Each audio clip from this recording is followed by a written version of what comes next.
വിഷ്ണു ശാലിനിയുടെ ഇന്നത്തെ എപ്പിസോഡിൽ സത്യഭാമ വഴക്ക് പറഞ്ഞാൽ സങ്കടപ്പെട്ട് നിന്ന് കരയുന്ന പ്രീതിയെ ആശ്വസിപ്പിക്കുകയാണ് ശാലിനി.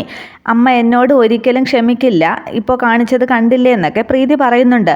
അന്നേരം ശാലിനി പറയുകയാണ്, സത്യാമ്മ പെട്ടെന്നുള്ള ദേഷ്യത്തിലാണ് അങ്ങനെയൊക്കെ പറഞ്ഞത്, അതൊന്നും ശാശ്വതമല്ല, പിന്നീട് അതൊക്കെ പൊറുക്കുമെന്ന്. അന്നേരം പ്രീതി ചോദിക്കുന്നുണ്ട്, എന്നോട് ക്ഷമിക്കുമായിരിക്കും, അപ്പോൾ നിന്നോട് ക്ഷമിക്കില്ലേ എന്ന്. അന്നേരം എന്നോടും ക്ഷമിക്കുമെന്ന് ശാലിനി പ്രീതിയെ പറഞ്ഞ് ഒരുവിധം അങ്ങ് ആശ്വസിപ്പിക്കുകയാണ്. തുടർന്ന് വീണ്ടും ഭക്ഷണം കഴിക്കാനായിട്ട് ശാലിനി നിർബന്ധിക്കുന്നുണ്ട് പ്രീതിയെ. അന്നേരം എനിക്ക് വേണ്ടാന്നും പറഞ്ഞ് പ്രീതി അങ്ങ് മാറി നിൽക്കുകയാണ്. അന്നേരം ശാലിനി പറയുകയാണ്, ഒന്നാമത് ഗർഭിണികൾ ഈ സമയത്ത് ഒന്നും ആലോചിച്ച് മനസ്സ് വിഷമിപ്പിക്കരുതെന്നാണ് പറയുന്നത്, അത് കുഞ്ഞിൻ്റെ മനസ്സിനും ബാധിക്കും. പ്രസവിച്ച് വീഴുന്ന കുഞ്ഞുങ്ങളാണെങ്കിൽ അമ്മയുടെ പാലിന് വേണ്ടി കരയും, പിന്നീട് വളരുമ്പോൾ അവർ ചോദിച്ചു വാങ്ങി കഴിക്കുകയും ചെയ്യും. പക്ഷേ വയറ്റിനകത്തുള്ള കുട്ടി എന്ത് ചെയ്യും? അമ്മയുടെ കരുണയിലല്ലേ അതൊക്കെ കഴിയുന്നത് എന്ന് പറഞ്ഞ് വീണ്ടും പ്രീതിയെ ഭക്ഷണം കഴിക്കാനായിട്ട് ശാലിനി ഒരുപാട് നിർബന്ധിക്കുന്നുണ്ട്. രണ്ടുപേരുടെയും സംസാരം കണ്ടിട്ട് എന്താണെന്നും പറഞ്ഞ് വിഷ്ണു അങ്ങോട്ട് വരുന്നുണ്ട്. അന്നേരം ശാലിനി പറയുകയാണ്, ദേ പൊന്നനിയത്തിക്ക് ഭക്ഷണം വേണ്ടാന്ന്. അന്നേരം അച്ഛനും അമ്മയും കഴിച്ചോന്ന് വിഷ്ണു തിരക്കുന്നുണ്ട്. തുടർന്ന് ഏട്ടാ അതെന്നും പറഞ്ഞ് പ്രീതി പറയാനായിട്ട് തുടങ്ങുകയാണ് കാര്യങ്ങളൊക്കെ. അന്നേരം പ്രീതിയുടെ കൈയൊന്ന് മുറുകെ പിടിച്ചിട്ട് ശാലിനി ചിരിച്ചു പറയുകയാണ്, അവരൊക്കെ കഴിച്ചു. അന്നേരം ശരിയെന്നും പറഞ്ഞ് വിഷ്ണു അവരുടെ അടുത്ത് നിന്നും അങ്ങ് റൂമിലേക്ക് പോകുന്നു. വിഷ്ണു പോയ ശേഷം പ്രീതി ശാലിനിയോട് ചോദിക്കുന്നുണ്ട്, അതെന്താ ശാലിനി വിഷ്ണുട്ടനോട് അമ്മയുടെ കാര്യം പറഞ്ഞാൽ? അന്നേരം ശാലിനി പറയുകയാണ്, അത് വേണ്ട, എന്നോട് നീരസം കാട്ടിയെന്ന് ദേഷ്യവുമൊക്കെ കാണിച്ചെന്ന് വിഷ്ണുട്ടൻ മനസ്സിലാക്കിയാൽ പിന്നെ അമ്മയോട് വിഷ്ണുട്ടനൊരു നീരസമുണ്ടാവും. പിന്നെ അത് മനസ്സിൽ വെച്ചിട്ടേ വിഷ്ണുട്ടൻ പെരുമാറൂ. സത്യാമ്മയുടെ ദേഷ്യമാണെങ്കിൽ ഒരിക്കലും കുറയത്തുമില്ല. അതിനൊക്കെയുള്ള സാഹചര്യങ്ങൾ നമ്മൾ എന്തിനാ ഉണ്ടാക്കുന്നത്? അതുകൊണ്ട് അതൊന്നും പറയണ്ടെന്ന് ശാലിനി പ്രീതിയോട് പറയുന്നു.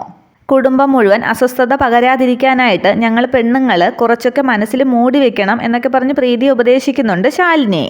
ആ സമയത്താണ് വിഷ്ണു ഒരു പ്ലേറ്റിൽ ഭക്ഷണവുമായിട്ട് വരുന്നത്. ദാ ഇവിടെ ഭക്ഷണവുമൊക്കെ റെഡിയാണ്, ചേട്ടൻ്റെ അനിയത്തിക്കുട്ടി ഇങ്ങോട്ട് വന്നാട്ടെ, ഇവിടെ ഇരിക്കെന്നും പറഞ്ഞ് അടുത്തേക്ക് പിടിച്ചിരുത്തുകയാണ് പ്രീതിയെ വിഷ്ണു.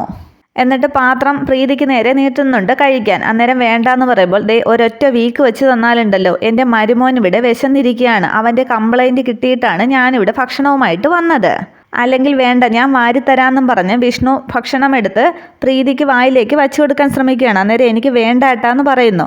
അന്നേരം ഒരു കൊച്ചുകുട്ടിക്ക് ഭക്ഷണം കൊടുക്കുന്നത് പോലെ വിഷ്ണു സംസാരിക്കുകയാണ്, ദേ എൻ്റെ പ്രീതി കുഞ്ഞത് കഴിച്ചില്ലെങ്കിലേ ഞാൻ ഇത് കാക്കയ്ക്ക് ഇട്ട് കൊടുക്കും, കാക്ക ദേ മരക്കൊമ്പിലിരുന്ന് നോക്കുന്നത് കണ്ടോ എന്നൊക്കെ ഒരു അമ്മ കുഞ്ഞിന് ഭക്ഷണം കൊടുക്കുന്നത് പോലെ അങ്ങ് സംസാരിക്കുന്നു. ഇതൊക്കെ കണ്ട് നോക്കി ചിരിച്ചങ്ങ് നിൽക്കുകയാണ് ശാലിനി.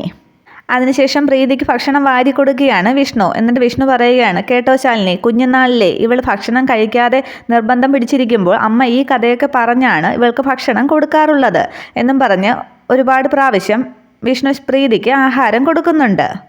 അത് കേൾക്കുമ്പോൾ പ്രീതി ആലോചിക്കുന്നുണ്ട്, വലുതായ ശേഷവും വിഷ്ണുവിനും പ്രീതിക്കും സത്യഭാമ ആഹാരം വായിൽ വെച്ച് കൊടുക്കുന്നതും പിന്നെ ചിരിച്ച് സന്തോഷിച്ച് തമാശകളൊക്കെ പറയുന്ന കാര്യങ്ങളൊക്കെ. അന്നേരം നന്നായി കണ്ണ് നിറയുന്നുണ്ട് പ്രീതിക്ക്. വീണ്ടും വേണ്ടാന്ന് പ്രീതി പറയുമ്പോൾ, ദേ ഇത് ഞാൻ കഴിച്ചില്ലെങ്കിലേ കാക്കച്ചിക്ക് കൊടുക്കുമെന്ന് പറയുന്നു. എന്നിട്ടൊന്ന് ചിരിച്ച് വിഷ്ണു പറയുകയാണ്, കാക്കച്ചിക്കല്ല, ഞാൻ വാവച്ചിക്ക് കൊടുക്കും, എൻ്റെ വാവച്ചിക്ക് എന്ന് പറഞ്ഞ് നീട്ടുമ്പോൾ പ്രീതി വായ തുറക്കുന്നുണ്ട്. തുടർന്ന് വിഷ്ണു പറയുകയാണ്, കേട്ടോ ശാലിനി, കുഞ്ഞുനാളിൽ ഇവളെ ഞാൻ വിളിച്ചിരുന്നത് വാവച്ചി എന്നായിരുന്നു, എനിക്ക് കൂട്ടുകൂടാനും പിണങ്ങാനുമുള്ള എൻ്റെ മാത്രമായിരുന്ന വാവച്ചി എന്നൊക്കെ പറഞ്ഞങ്ങ് സന്തോഷം മുഖത്ത് വരുത്താൻ ശ്രമിക്കുകയാണ് വിഷ്ണു. തുടർന്ന് ഏട്ടൻ്റെയും അനിയൻ്റെയും സ്നേഹത്തോടുള്ള സംസാരമൊക്കെ ശ്രദ്ധിച്ച ശേഷം ശാലിനി എന്തോ ആലോചിച്ചിട്ട് പറയുകയാണ്, വിഷ്ണുവേട്ട എനിക്കൊരു ചെറിയ കാര്യം കൂടി ചെയ്തു തീർക്കാനുണ്ട്, അതും കൂടി തീർത്താലേ മുഴുവനാവൂ. അന്നേരം എന്താണെന്ന് വിഷ്ണു തിരക്കുന്നുണ്ട്. അന്നേരം അത് പറയാതെ പ്രീതിയോട് പറയുകയാണ്, ഏട്ടൻ്റെ വാവച്ചി മുഴുവൻ കഴിച്ചു തീർന്നിട്ടേ എഴുന്നേൽക്കാവൂ എന്ന് പറഞ്ഞിട്ട് ശാലിനി സുസ്മിതയുടെ അടുത്തേക്ക് പോകുന്നുണ്ട്.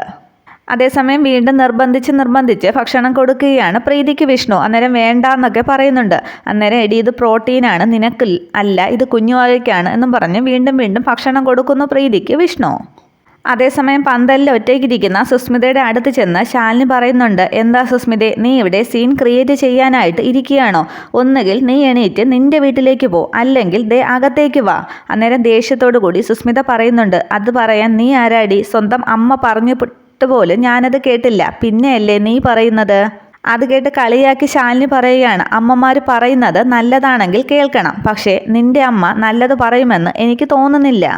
അങ്ങനെ ആയിരുന്നെങ്കിൽ ഈ ഒരു രാത്രി നിനക്ക് ഇതുപോലെ ഇവിടെ ഇരിക്കേണ്ടി വരില്ലായിരുന്നു. അന്നേരം ദേഷ്യത്തോടെ ചാടി എഴുന്നേറ്റ് ശാലിനിക്ക് നേരെ കൈ ചൂണ്ടി സുസ്മിത പറയുകയാണ്, ദേ എൻ്റെ അമ്മയെ പറഞ്ഞാലുണ്ടല്ലോ. അന്നേരം ശാലിനി പറയുകയാണ്, അമ്മമാരെ പറയുന്നത് എനിക്കിഷ്ടമല്ല. എൻ്റെ അമ്മയെ നീ ഒരുപാട് തവണ അധിക്ഷേപിച്ച് സംസാരിച്ചിട്ടുണ്ട് ഇന്നലെ വരെ. പക്ഷെ അതെല്ലാം കേട്ട് മിണ്ടാതിരുന്നത് കാലം അത് തെളിയിക്കും എന്നുള്ള ഒരൊറ്റ വിശ്വാസം ഉള്ളതുകൊണ്ട് മാത്രമാണ്. ഏതമ്മ വളർത്തിയ ആളിനാണ് നല്ല ഗുണം ഉണ്ടായതെന്ന് എന്തായാലും കാലമെന്ന് തെളിയിച്ചു എന്ന് ശാലിനി പറയുന്നുണ്ട്. അന്നേരം കളിയാക്കി സുസ്മിത ചോദിക്കുകയാണ്, വളർത്തുഗുണം നല്ലതായത് കൊണ്ടായിരിക്കും അമ്പലത്തിൽ താലി കെട്ടാൻ കാത്തിരുന്നവനെ ഉപേക്ഷിച്ചിട്ട് കണ്ട ഒരുത്തനെ കൊണ്ട് താലി കെട്ടിച്ചത് എന്ന് പറഞ്ഞ് സുസ്മിത ശാലിനിയെ കളിയാക്കുന്നുണ്ട്. അന്നേരം ശാലിനി പറയുന്നുണ്ട്, ദൈവമാണ് ഞങ്ങളെ ചേർക്കാനായിട്ട് തീരുമാനിച്ചത്. ഇത്രയും കാലമായിട്ടും നിനക്കത് മനസ്സിലായില്ലേന്ന്. അന്നേരം സുസ്മിത പറയുകയാണ്, ഇല്ലടി, വിഷ്ണുവേട്ടൻ എനിക്കുള്ളതാണ്. വിഷ്ണുവേട്ടന് വേണ്ടി ഒരുങ്ങി മണ്ഡപത്തിൽ താലിക്കായി കാത്തു നിന്ന പെണ്ണ് ഞാനാണ്, നീയല്ല. അന്നേരം ചിരിച്ച് ശാലിനി പറയുകയാണ്, കല്യാണം ഉറപ്പിച്ചു എന്നുള്ളത് ശരിയാണ്. പക്ഷേ വിഷ്ണുവേട്ടൻ എന്നും എന്നെ മാത്രമേ സ്നേഹിച്ചിട്ടുള്ളൂ. ഇനി എന്നും അത് അങ്ങനെ തന്നെ ആയിരിക്കുകയും ചെയ്യും.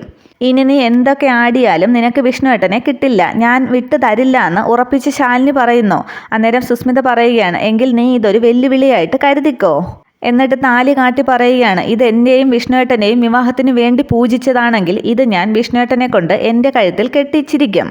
അന്നേരം വീണ്ടും ശാലിനി കളിയാക്കുകയാണ്, ഇതുപോലെ തോറ്റു നിൽക്കുമ്പോഴും ഇതുപോലുള്ള പഞ്ച് ഡയലോഗ് പറയാനായിട്ട് നിന്നെക്കൊണ്ട് മാത്രമേ കഴിയുള്ളൂ. ഇനി നീ അകത്തേക്ക് വരാൻ തയ്യാറാകുകയാണെങ്കിൽ അടുക്കളയിൽ ഇരിക്കുന്നതിൽ നിന്ന് കുറച്ച് ചോറ് ഞാൻ തരാം.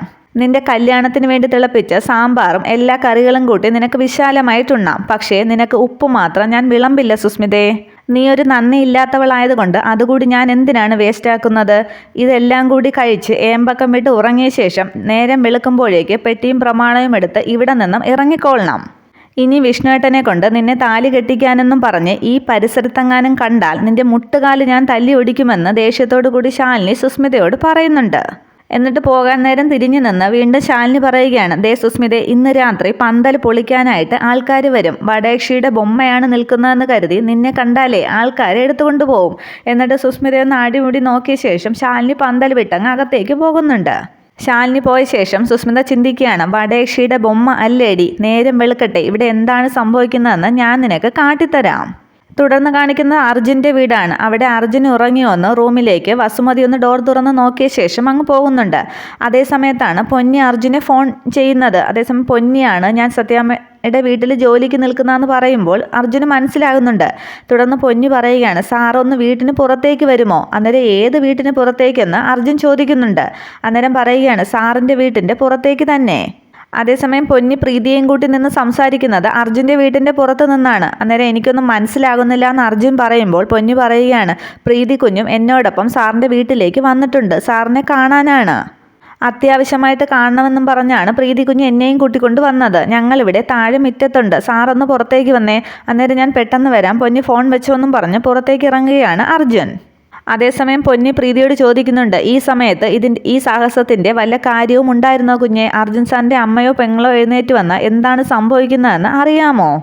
റിസ്ക് എടുക്കാതിരിക്കാൻ എനിക്ക് പറ്റില്ല പൊന്നിയെന്നും പറഞ്ഞ് നിന്ന് കരയുകയാണ് പ്രീതി. തുടർന്ന് അർജുൻ പുറത്തേക്ക് ഇറങ്ങി വരുമ്പോൾ ഓടി അർജുനെ ചെന്നാൽ കെട്ടിപ്പിടിച്ച് കരയുകയാണ് പ്രീതി. അന്നേരം എന്താ പ്രീതി എന്ന് ചോദിക്കുന്നുണ്ട്. പ്രീതി നിന്നും കരയുന്നത് കണ്ട് പൊന്നിയോട് കാര്യം തിരക്കുകയാണ് അർജുൻ. അന്നേരം പൊന്നി പറയുകയാണ്, സാറിന് അറിയാമല്ലോ, ഇന്ന് സുസ്മിത കുഞ്ഞിൻ്റെയും വിഷ്ണു കുഞ്ഞിൻ്റെയും കല്യാണം ഉറപ്പിച്ചതായിരുന്നല്ലോ എന്ന് പറഞ്ഞ ശേഷം തുടർന്നുള്ള സംഭവങ്ങളൊക്കെ പൊന്നി അർജുനോട് പറയുന്നു. അന്നേരം അർജുൻ പറയുകയാണ്, വിഷ്ണുവിൻ്റെ കല്യാണമായിരുന്നു എന്ന് ഞാൻ അറിഞ്ഞു, പക്ഷേ സന്തോഷമുള്ള കാര്യമല്ലായിരുന്നല്ലോ. അതിൽ പങ്കെടുക്കാനായിട്ട് ഞാനൊരു കേസിൻ്റെ ആവശ്യത്തിന് കൊച്ചി വരെ പോയിരുന്നു. തുടർന്ന് പ്രീതിയോട് ചോദിക്കുകയാണ്, എന്തിനാണ് കരയുന്നത്? എല്ലാം ശുഭമായി പര്യവസാനിച്ചല്ലോ എന്ന്. അന്നേരം കരഞ്ഞുകൊണ്ട് പ്രീതി പറയുകയാണ്, ഞാനിനി എങ്ങനെ മറ്റുള്ളവരുടെ മുഖത്ത് നോക്കും, നമുക്കിവിടെ നിന്ന് എങ്ങോട്ടെങ്കിലും പോകാമെന്ന്. അന്നേരം അർജുൻ പറയുകയാണ്, നീ എന്തിനാ മറ്റുള്ളവരുടെ മുഖത്ത് നോക്കാനായിട്ട് പ്രയാസപ്പെടുന്നത്? നിന്റെ വയറ്റിലുള്ളത് എൻ്റെ കുഞ്ഞല്ലേ? അന്നേരം പൊന്നിയും പറയുകയാണ്, സാറൊന്ന് പറഞ്ഞ് മനസ്സിലാക്കുക, രാത്രി എന്നെ വീട്ടിലേക്ക് വിളിച്ചു വരുത്തി നിർബന്ധമായിട്ട് കൂട്ടിക്കൊണ്ട് വന്നതാണ്. തുടർന്ന് പ്രീതിയെ ആശ്വസിപ്പിക്കാനായിട്ട് ഒരുപാട് ശ്രമിക്കുകയാണ് അർജുൻ. അമ്മ എന്നോട് ഒരിക്കലും ക്ഷമിക്കില്ല എന്നൊക്കെ പറഞ്ഞ് പ്രീതി അങ്ങ് കരയുകയാണ്. അന്നേരം അർജുൻ പറയുകയാണ്, അത് പെട്ടെന്നുള്ള ദേഷ്യത്തിൽ അമ്മ അങ്ങനെ പറഞ്ഞതായിരിക്കും. മക്കളോട് ക്ഷമിക്കാതിരിക്കാൻ അമ്മയ്ക്ക് കഴിയുമോ? പ്രീതി എന്തായാലും സമാധാനമായിട്ട് വീട്ടിലേക്ക് തിരിച്ചു പോ. ഇരുളിൻ്റെ മറവിൽ ഞങ്ങൾ എങ്ങോട്ടും ഒളിച്ചോടാൻ പോകുന്നില്ല. നാളെ ഈ നേരം ഒന്ന് വെളുത്തോട്ടെ. നാളെ നേരം വെളുക്കുമ്പോൾ സത്യാമ്മയുടെ വീട്ടിലേക്ക് തലയുയർത്തി പിടിച്ച് ഞാൻ വരും, എൻ്റെ കുഞ്ഞിൻ്റെ അമ്മയെ കൂട്ടിക്കൊണ്ടു പോകാനായിട്ട് എന്നൊക്കെ പറഞ്ഞ് പ്രീതി ആശ്വസിപ്പിക്കുകയാണ് അർജുൻ.